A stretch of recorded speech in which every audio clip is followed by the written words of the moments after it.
At the time of this recording, 11-year-old Xavior Harrelson is still missing. He went missing May 27th from Montezuma, Iowa. Anyone with information regarding his location is asked to call the Poweshiek County Sheriff's Office tip line at 641-623-2107 or Crime Stoppers of Central Iowa at 800-542-1111. Let's do whatever we can do to bring this child home safely.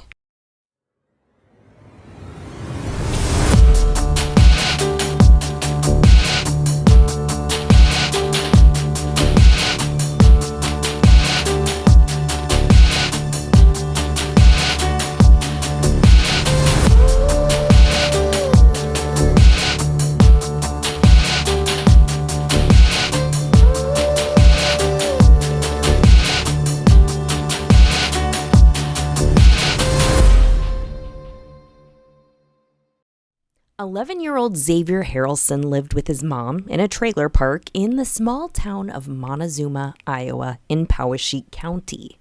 He was last seen on Thursday, May 27th, wearing a red t-shirt, blue pajama pants, and black high-top shoes. And while we don't know a lot about the details of Xavier's disappearance because investigators have stayed kind of tight-lipped about it, we do know that as of the time of this recording, this little boy is still missing and has been for 8 excruciating weeks. What happened to Xavier? If you have information on his whereabouts, please contact the Poweshiek County Sheriff's Office at 641-623-5679 or visit the FBI's tip submission page. I'm Kelli Berens-Brink, and this is True Crime IRL. This is the story of missing person Xavior Harrelson.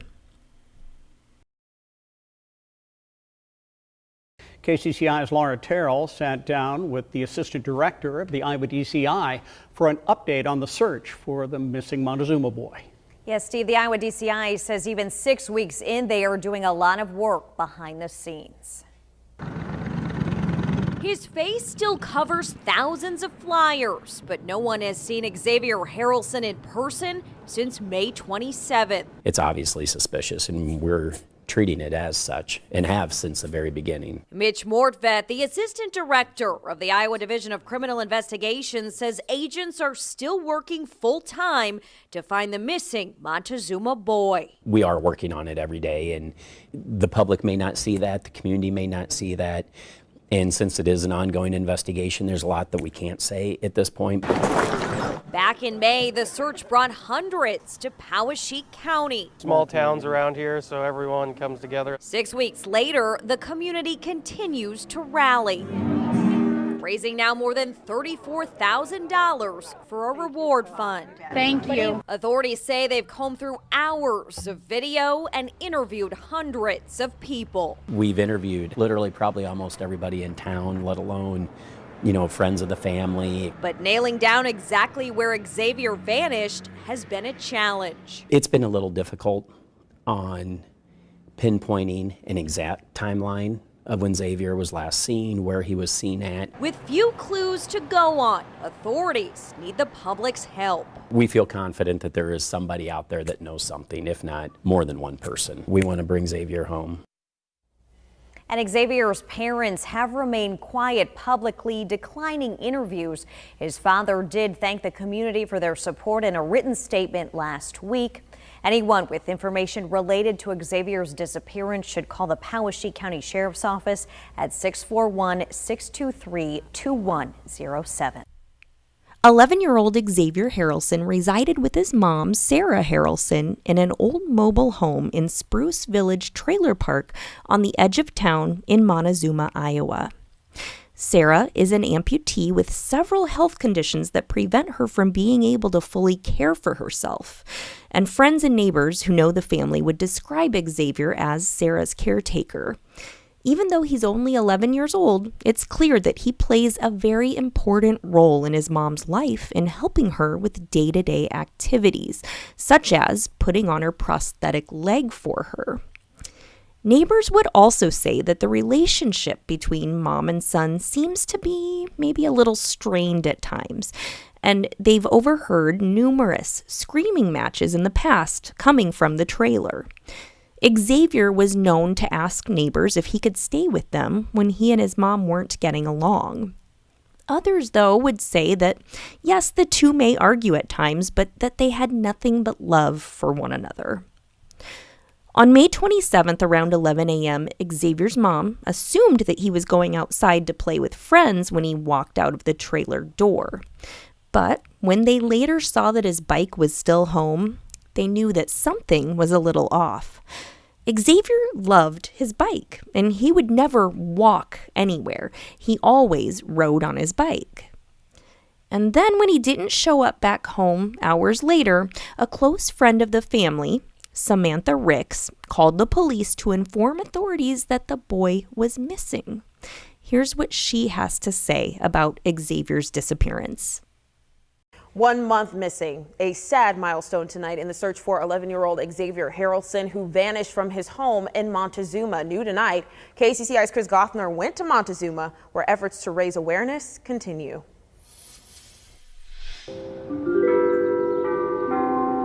Bells ring to mark the passage of time in Montezuma, and for people here in this small town, too much time has passed since anyone last saw 11-year-old Xavier Harrelson. Every minute that goes by, it's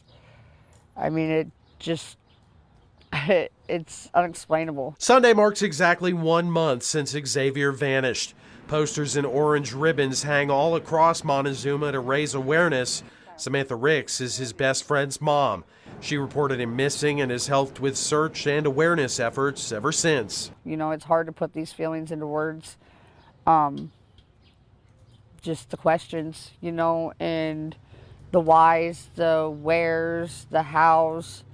What can we do? Law enforcement has had little to report over the last month as they continue to investigate his disappearance from the trailer he shared with his mom. The biggest struggle is not knowing and not having any idea, having any clue. A reward fund has reached more than $22,000. Ricks hopes that might motivate somebody to come forward. She's convinced someone out there knows what happened or even knows just a key clue. An 11-year-old boy, unless he wandered off, yeah. Somebody has to know something, or somebody had to have seen something, Rick says the community continues to rally around Xavier. We really only have each other to lean on now. Trying to stay positive and praying for his return. We just want to come home. Now on Tuesday, volunteers are planning a benefit concert for Xavier. It'll start at 7 p.m. at the Poweshiek County Fairgrounds in Grinnell. So at the time of this recording, we just really do not know many details about Xavier's disappearance. We know when his family noticed he was gone. We know that. We know what he was wearing at the time he went missing. And that's it, really. That's all we really know. And this is causing rumors to swirl and people's imaginations to run wild, pretty much. So when a child goes missing, especially in a small town, you want answers. And the public right now just doesn't seem to be getting any. But as armchair sleuths, we know that when someone goes missing, you need to look around them, look into their lives, look at the people who are closest to them, and you'll probably find some clues. Very few disappearances or homicides are completely random. Most of the time when someone goes missing, it's someone they know that's involved in it. Investigators say that they're working really hard behind the scenes, and that may be true, but if that's true, we aren't really seeing it right now. No details have been released to the public, and no persons of interest have been identified. So what I'm wondering is, does the rest of the town need to be worried? Do we need to lock up our kids? We don't really know because we've heard so little about it. But I will say, if I lived in Poweshiek County, I'd be extra vigilant in keeping my doors locked and keeping my kids close by me. And here's why. This isn't the first time recently that we've heard of people going missing from Poweshiek County.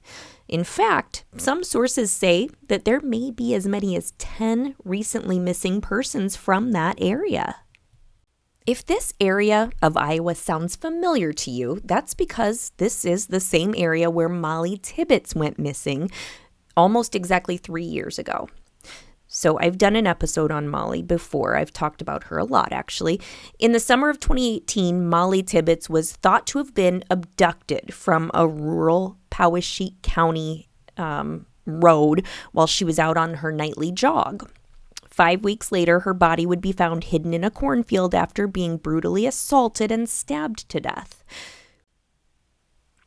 Christian Bahena Rivera, an undocumented illegal immigrant who worked on a hog farm in the area, was accused and convicted of Molly's murder. But from the very beginning, he's said he didn't act alone. He said that he was kidnapped along with Molly by 2 mystery men, and he was made to witness her murder and forced to hide her body and take the rap for the crime. Now, the public thought this was completely preposterous at the time. Everyone thought it was kind of a ridiculous story. But now, some jailhouse rumors are going around, and a few people have come forward stating that they also heard details about this story and that it might actually be true. I'm not saying whether or not these stories are credible, because I mean, I have no idea, but I think it's worth looking into. There are a lot of people who are coming forward with kind of the same version of the story. So it's something I think that they need to look into, and I'm sure they are, but it just doesn't seem like it's being taken super seriously. Yeah, but here's what we do know, though, about Xavior Harrelson. Back to Xavier. I'm going to get into how all of this relates to Xavier Harrelson's disappearance. And I want you to hold on tight because there's a lot of crazy information coming your way, and I know that. But okay, so Christian Bahena Rivera was scheduled for his sentencing, and we're in July 2021 right now. Today is July 22nd. So yeah, Christian Bahena Rivera was scheduled for his sentencing, but that was postponed when his lawyer filed a motion for a hearing to possibly get a new trial. That hasn't happened yet. That hearing is coming up on July 27th. But the reason his lawyer did this is because, and I'm going to read this verbatim here from KCRG TV's website so I don't mess up these very precise and possibly confusing details. An inmate came forward during the trial claiming a former cellmate had admitted to being involved in the killing of Mollybbetts. The inmate reported that another inmate, that documents refer to as Inmate 2, said he was staying in a trap house owned by a 50-year-old man involved in the sex trafficking trade. Inmate number 2 admitted that he saw Mollybbetts bound and gagged at a second trap house that he had gone to. The documents state that Inmate 2 admitted to killing Mollybbetts. The motion also claims a search warrant corroborates the trap house account. The account is being filed along with the supplemental motion for a new trial. The motion focuses on James Lowe, 50 years old, said to be operating a trafficking ring out of 405 East Market in New Sharon, Iowa, in the summer of 2018. This is in Poweshiek County, where Molly went missing from and where Xavier Harrelson went missing from. Lowe was at the federal courthouse in Cedar Rapids, Iowa, Wednesday afternoon on an unrelated federal firearms charge. During that hearing, prosecutors brought up the fact that his name had come up in relation to the Mollybbetts and the Xavier Harrelson cases. The judge worried that he would flee the area in part because of these new allegations. So James Lowe, is now being held in custody for the federal charge that he's got on him. The motion from Christian Bahena Rivera's defense team said they've found at least 10 children missing from Poweshiek County or the adjoining counties in the past few years, including Xavier Harrelson. And now for the bombshell and how it relates to Xavier Harrelson's disappearance. The motion says that an investigation discovered that James Lowe was in a relationship with Xavier's mother, Sarah Harrelson, and they used to live together. The motion also claims a violation of the Due Process Clause, saying, based on newly discovered evidence, prosecutors failed to turn over reports involving investigations into the trap house and the kidnappings. So, Xavier Harrelson's mom dated a man who has been said to have been operating a sex trafficking trap house in this area, and he even lived with Sarah and Xavier for a while. Could this be the key to figuring out where Xavier Harrelson is and what happened to him? Assistant Director of the Iowa Division of Criminal Investigations, Mitch Mollybbetts, on Wednesday denied that there's any evidence linking the two cases and said investigators don't have any reason to believe that Xavier Harrelson may have been sex trafficked. Mollybbetts said that the only similarity between Xavier Harrelson and Mollybbetts is that they both lived in Poweshiek County. Do you believe that? I mean, Christian Bahena Rivera's lawyers literally stated in court, and I quote, "There's something rotten in this community. We want to know why there are 10 missing kids in this area of the state that are getting glossed over. We think they may have something to do with the disappearance of Mollybbetts."